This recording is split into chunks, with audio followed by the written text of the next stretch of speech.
And yes, we are doing exactly that, celebrating women this month of March. International Women's Day was March 8th, and we continue to celebrate women for the entire month of March. And we are so excited because we have with us Shannon Hutchinson, who is a pilot as well as an artist and an entrepreneur, but I'm holding on to the pilot part. And also a philanthropist.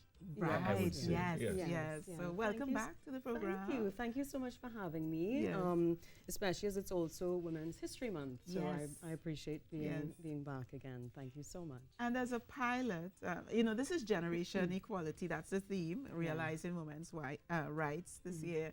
And you're a pilot. Well, I remember many years ago, probably people like Wendy Orchin, in her time, it was just a handful, maybe 3. And there are perhaps more female pilots now. Yes. But what would be the ratio right now, would you say? Well, back when Captain Yao Ching started flying, there was probably only about 2%. And now women account for less than 6% of airline pilots globally. No, that's still a very male-dominated. It's still very industry. low, yes, and it's still very surprising when I go to the airport and I'm in my full uniform with my hat and my jacket and everything, and people don't think I'm a pilot. But what do they think you're doing? I don't know, but I have a really great sense of humor about it. So it's daily. And I mean, I started flying with the airline 10 years ago, and I would say every day that I go to work, I get you're not a pilot. Really? Yeah. That's pretty normal. A normal day for me. What is it like actually working though with your colleagues and so? Because are you a captain? I'm not. I'm a first officer on the 737. Okay, Caribbean Airlines. Right. But what is it like interacting with other team members, male, female? What is it like being It's a female great. pilot? I'm treated as an equal. We are equals in our airline and in all airlines. We're all treated equally. We're paid equally. Our system is by rank, by seniority. Right. So it's fine. It's fine. Yeah. I'm one of I think there's at least 12 of us now. Yes. 2 captains and many first officers with Caribbean Airlines. So from your experience, sorry to cut you off, Lisa. From your experience, do you think there were any limiting factors that would discourage women from wanting to go into a career as a pilot? Well, we are discouraged. And we spoke about me being an artist earlier, and of course my story is a unique one. But when I was in high school, and of course I'd started showing my work when I was 14, and I had solo shows when I was 15, and I was given scholarships to study art when I was 17, and I went to my guidance counselor and I said, I think I want to be a pilot. He straight up told me no. He's like, Shannon, artists don't become pilots. And I was discouraged from many angles, So I guess that the message is to not let people tell you no if there's a dream that you have and that you have to follow it, Because if I'd listened to people, I wouldn't have studied art. And I also wouldn't have become a pilot, and of course I'm doing both. You have that left brain, right brain thing going on. I have the left brain, right brain. Yes, I know it's very confusing for a lot of people. No, I get it completely. I make it work. Yeah.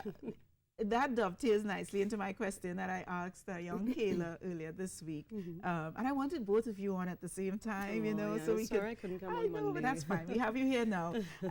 As a young woman, do you perceive yourself as equal to, less than, or superior to the male gender? But why? The question is why? Whether I consider myself equal because my ability is equal to my peers. That's it. Easy, yeah. And do you like persons would ask me, how do you see yourself as a woman in business or a woman in film? If I ask you that question, how would you respond as a woman pilot? How do you see yourself? Well, as a female pilot as well as a successful artist, I've become a mentor, and it wasn't something that I sought out to be or to do, but it's something that I really enjoy doing. So I'm actually part of one of the Forte Under Forte influencers. That's true, yes. And the Honorable Minister Shannon and the Ministry of Sport and Youth Affairs have developed a Forte Under Forte youth program that promotes positive change with our youth, and we go and speak to a lot of the secondary schools and mentor the students, and I really appreciate and enjoy doing that work now. Exactly. You're in my head, Shannon. You're in my head, because my next question is how can young women stake their claim in society? What message do you give to the young girls when you go out there? I reach for your dreams and go forward fearlessly towards your dreams, because just as I was told that I could not fly, or maybe art isn't a career, you can't let people tell you no. So you have to pursue your dreams fearlessly. Okay. And how much did you have to fight, in your come up, not only in art, but, going into the industry of being a pilot? How much did you have to fight to actually get into a position, get into a job and stuff in that industry? It was tough. I finished my pilot's license in 2001, and I was 17, 18, and 9/11 happened, so there were no jobs. And that's when I took the opportunity to go back to university and study art, and I studied art in Canada. And I did my thesis in Italy, and that's where I got my bachelor's. And I came home, and the other thing that I tell young people is not to be afraid to start at the very bottom, because that's what I had to do. I waited 7, 8 years to get a job, and I worked on the ground. I was delivering water to the planes and food vouchers to the pilots. I was working in crew scheduling. Yeah. I worked in for Tobago Express, and then we were bought by Caribbean Airlines, and I worked in crew scheduling for almost a year. And it's nice, because I know all the different layers, all the different levels, and I was hired as a pilot. And all of this time you were already qualified as a pilot? I was, I got my license when I was 17, 18, my full commercial multi-IFR. I think that's such an important point, Shannon, because so many people think that, I qualify, I'm a university graduate, and I deserve, I'm entitled to. I know, but I do have a little bit of a maybe controversial question. Yeah. Have you spoken to any men in the industry that would have had to start at the bottom like you did? Yeah, I know quite a few that waited longer than I did, and that's part of our industry. It's cyclical, so some guys got the job right away. They got straight out of flight school, and they got on to, and they're flying an ATR with,